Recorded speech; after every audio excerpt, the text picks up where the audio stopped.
Hello, I'm Luke Hatfield. I'm joined by Tim Spiers. We're here at Compton. Tim, we've just been speaking to Nuno. Good news regarding Matt Doherty. Excellent news. Not a complete surprise, but yeah, obviously the fact he missed two of Ireland's games made him touch and go for this weekend. But no, he's fine. Nuno says after a week of recovery, he's fine. So if Wolves had a game last weekend, he might have missed it. But no, yeah, took a nasty knock to the face he did against Arsenal. But fit to play against Huddersfield, which is very good news. Yeah, it certainly is. And good news on one side, not so much on the other. We reported before Johnny. Yeah, he's going to be out for a little while, isn't he? He is, and God bless again the Spanish FA for giving us some actual details on that, because Nuno just said he's going to miss the Huddersfield game, whereas we know he just kind of confirmed yes, he's out this weekend. But obviously we know from the Spanish FA putting their statement out that a diagnosis of a 5 to 6 week absence, which is a big absence for Wolves. He's been an ever-present so far. He's been very impressive, certainly defensively, but it opens up the door. And Wolves have got a lot of faith in Ruben Vinagre, so it's his time to shine, really. And I think he'll get a run in the team. I mean, there's no other options for a start. But there's essentially 6 weeks. That's what, 8, potentially 9 games, almost a quarter of the season. Some very important games in that. Some games against teams that are struggling, including Huddersfield, of course, on Sunday, and then Cardiff on Friday. But also games against big, massive teams like Chelsea and Liverpool and Spurs as well that are coming up in December. So a huge opportunity for him to shine. We know the talent that he's got. We know how good he is going forward. He showed that even this season with his cameos off the bench. Yeah. He can stretch play. He can beat his man. He can do little step overs as well. He's very good at that. But he can get to the byline, and he offers another attacking threat. Now the thing with Vinagre is he going to be able to cope defensively? I don't think Nuno trusted him last season, which is why he hasn't started in the league for almost a year now. He started quite a bit before Christmas last season in the Championship, when Barry Douglas was injured. Well, we haven't seen him start a league game for almost a year, so hopefully a year on the training ground with Nuno, plus various international games. He's won the European under-19s with Portugal as well, of course. So hopefully that's all kind of put him in good stead, and he'll be ready, I'm sure. That's it, and a big run coming up. But Huddersfield start that, and Wolves. I mean, a lot of people tipping Wolves for this one. I mean, they're at home. Obviously, you're going to expect to get a result, but having got the point against Arsenal before the break, you're expecting to see, Wolves are going to go for all 3 now, and a lot of people expect them to get all 3. No, 100%. And if they replicate that the passion and the attacking intent and the creativity from that Arsenal display, when of course they created so many chances and should have won, if they reproduce that on Sunday, then I'm sure that they will win. But it will be a very different type of game, because Huddersfield fighting for their lives. They don't score many. I think they'll be coming to play for a 0-0. They've had some defensive issues recently as well, which won't help their cause. Like I said, absolutely scrapping for their lives. They'll come and defend, and they'll sit deep, and Wolves had a lot of that last year in the Championship, and they overcame it because of the quality that they had compared to the defences that they were lining up against. But Huddersfield, a much better drilled outfit that are well set up to frustrate Wolves. We saw it with Brighton a few weeks ago. Wolves couldn't score that day despite having about 24 shots. So it may be an afternoon for patience to be required. The perfect scenario is they get an early goal like they did at Arsenal and open things up, but Wolves haven't been very good at that this season. So there's a few things that they need to improve on. That's it, and you'd like to see Wolves show that mean streak, that clinical edge, because that's something that they haven't had so far this season. They haven't, and Ivan Cavallero coming into the team is a big factor in changing that, I believe. He's scored a couple of goals so far, getting fully up to match sharpness now. I think he's key. I think Helder Costa is key as well.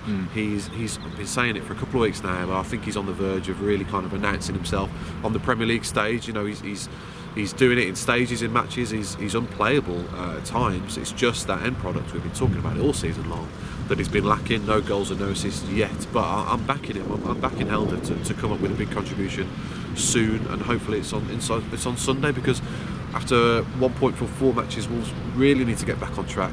We've seen this kind of fixture list coming on the horizon for a few weeks now. I've been saying how everyone else has been picking up points off Huddersfield, off Cardiff, or Newcastle. Wolves haven't had the opportunity to play these teams yet. They play them all now in the next 3 weeks, with a home game against Chelsea in the middle.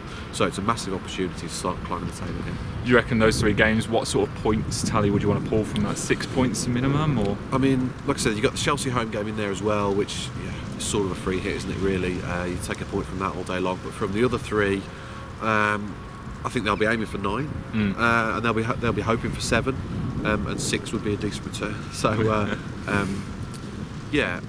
Huddersfield, not great away from home, but they are a bogey team for Wolves. I think Wolves have only won 1 of their last 16 against Huddersfield, which is not a great record, obviously. But Nuno likes ending a few. What's the word, Luke? What's the word? You've left me stunned here. You know what I mean? Yeah, ending a few hoodoos. Hoodoos is the Hoodoo. Absolutely nailed it. Just in time. And a few hoodoos. Yeah, the November hoodoo this time last year. He ended that swiftly. Yeah. No win at Middlesbrough for 51 years or whatever it was, maybe even longer than that. He ended that emphatically. So there's no great hoodoo against Huddersfield because they're beaten 3 years ago. But yeah, they haven't got the best record against them. But I would back them to start putting that right. And yeah, in Huddersfield, one of the teams which you'd expect many teams will be looking at and seeing we can get 3 points here, because they are tipped to go down along with Cardiff, and Newcastle worries about them.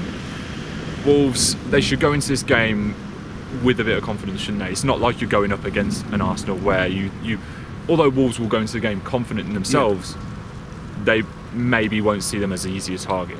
Yeah, and it's a shame it's been 2 weeks since that last game, because they would have taken a lot of confidence from outplaying Arsenal, and they should have beat them, and they very nearly did. And ideally, you want a game within a few days to take that into after 3 confidence-sapping defeats before that. So yes, it's all about confidence, attacking intent, getting on that front foot early on. We haven't seen this enough from Wolves this season. They've only scored 2 goals in the first half. They've only been in the lead once at half-time all season. That was at Arsenal last time around. So an early goal is crucial. If it's 0-0 after 60 minutes, then you can see Molineux getting a little bit nervy, because it's been a while since they last won. It was Crystal Palace away on October the 6th, so it's been a long time. It's been 4 games. They've quelled their early season momentum somewhat, and dropped down to 11th in the table. But like I said, they've got an appetising run of fixtures now. They've got a settled team. They've got a good defence, a world-class keeper. The wing-backs have been superb. I mentioned Johnny will be a miss, but I'm sure Vinagre will come in and do well. Jimenez has been outstanding, 3 goals and 5 assists. I think he's been superb. So the key really for me is Costa and Cavaleiro. Cavaleiro continue to step up, and we want to see end product from those guys.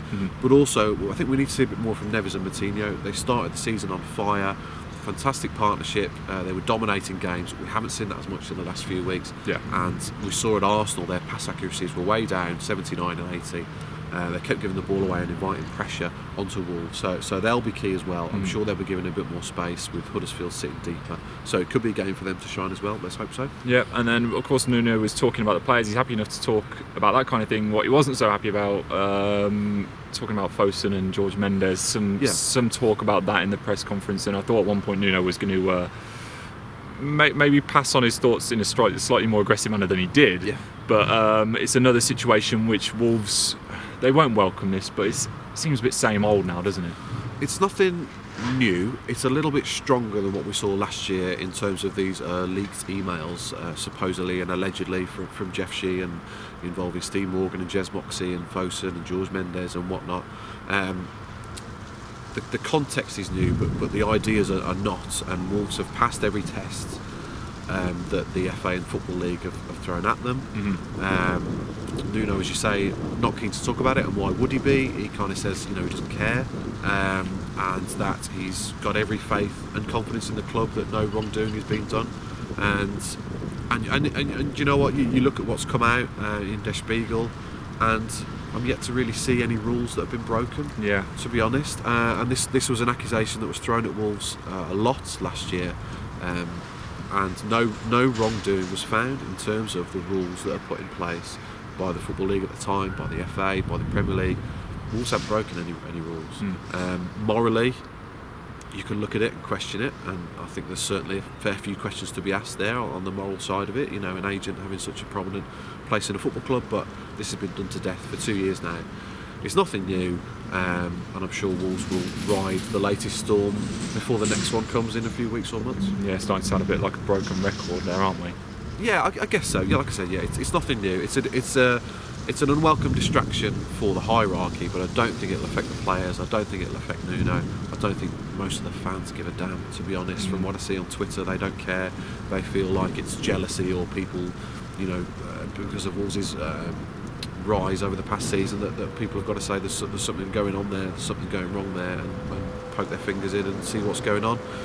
So, like I said, from what I've seen, no rules have been broken. Morally, there are plenty of questions to be raised, but Wolves are very, very comfortable with what they're doing. And all Nuno cares about is 3 points on Sunday. Yeah, exactly. That's his job. He's head coach as well. Remember, he's not manager. Of course, he has a say on the players that come in, but he is a head coach, so it's all above him in theory. And yes, he'll just concentrate on Sunday. And yeah, I think it'll be quite a tight game, but I'm backing them to get through. 3 points? I think so. Yeah, I can't see there being many goals in it. Huddersfield don't score many, neither do Wolves. I think 1-0 is a decent bet. 1-0. There you go. Put that on. Right. For all your latest Wolves coverage and for coverage of the game, make sure you stay with us at expressandstar.com.